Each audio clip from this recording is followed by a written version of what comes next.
Member of the House Judiciary Committee. We have North Carolina Republican Congressman Mark Harris. Congressman, lovely to see you today. Thanks for joining us. Thank you, Anna. It's great to be with you. So we've got a split screen. We've got some live pictures we're continuing to let our viewers watch here there on the National Mall. So D.C. is hosting this Rededicate 250 event featuring these Christian speakers, including some in the administration seen as championing our founding fathers as wanting our country to be explicitly Christian. Do you have any concerns over separation of church and state with this? Well, I don't, and I think it's very fitting that here we are, as the report just said, heading into these major events coming up in July, celebrating the 250th. And how could you celebrate our 250th anniversary without really celebrating those foundational roots that are really in all of our documents? You can just see the influence of the Judeo-Christian ethic and what was part of those documents. And so I think to bring people together, to be able to share an incredible day of prayer. In fact, I spoke about this on the House floor earlier this week, on this day of Jubilee, a day of prayer, praise, and thanksgiving. And that's really what this day is all about. And I think it's very fitting and very excited that we're seeing it happen right there in our nation's capital. All right. Well, thank you so much for weighing in on that one. We want to get to our other top story today. President Trump just weighing in on Truth Social moments ago. If we can put up the post once again, he said for Iran, he says the clock is ticking and they better get moving fast or there won't be anything left of them. Time is of the essence. What action do you believe the president is considering right now, Congressman?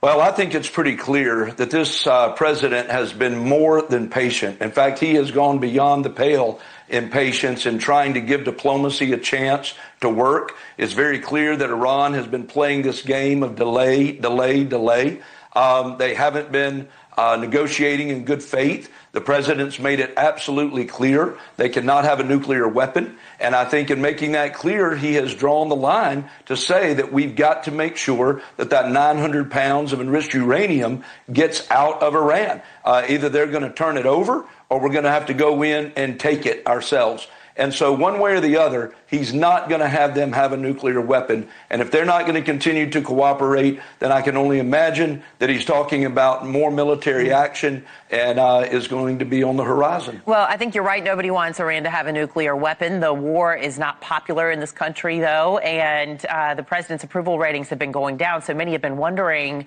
as we look ahead to the midterms, will we see Republicans breaking from the head of their party, from President Trump? But let's take a look at what's just happened in Louisiana. Senator Bill Cassidy lost his bid for re-election to his Republican competitor, who was actually backed by President Trump, as you know. So Cassidy voted, if you'll remember, to impeach Trump back in 2021. They've had quite a bit of friction ever since.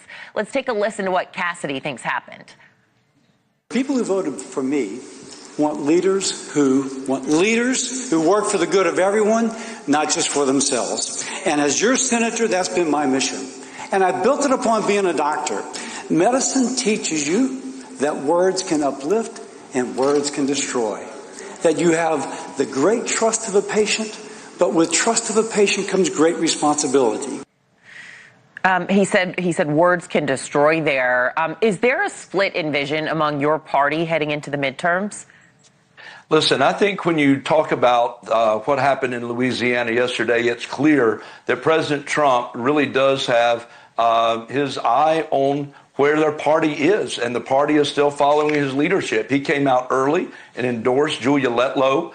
She finished first overwhelmingly. She came up just shy of the 50% threshold. So there's going to be a runoff, obviously, between she and the Treasurer John Fleming. Both of them are conservative. Julia serves on the Education and Workforce Committee with me. She's been a strong conservative. John Fleming was a strong conservative when he was in the U.S. House and is now Treasurer. So I think the message coming out of Louisiana is that we're going to make sure that we have a senator that is going to move the agenda of the America First forward. And the president has been clear in his endorsements. And I think that that was the message that we take away from yesterday. Well, it isn't just Cassidy, as you know, that the president is going after in your own party. He's going after Republican Congressman Thomas Massie, too, citing past votes that were going against him. Also taking fire from Trump, we've got Republican Congresswoman Lauren Boebert because she campaigned with Massie. Trump calling Boebert a carpetbagger for changing districts, and called on other Republicans, too, to challenge her in the Colorado primary. So in your eyes, is the president putting his thumb on the scale too much?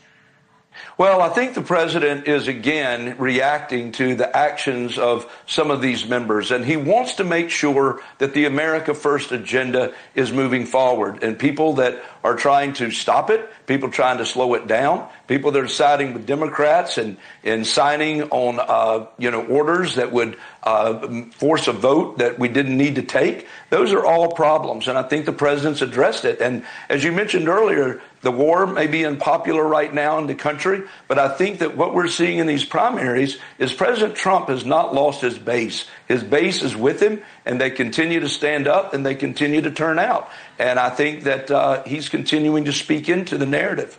All right, North Carolina Republican Congressman Mark Harris, appreciate you coming on, taking the time today. We'll let you get back to it. And I'll be getting on a plane in a couple hours, heading to North Carolina, where I live as well.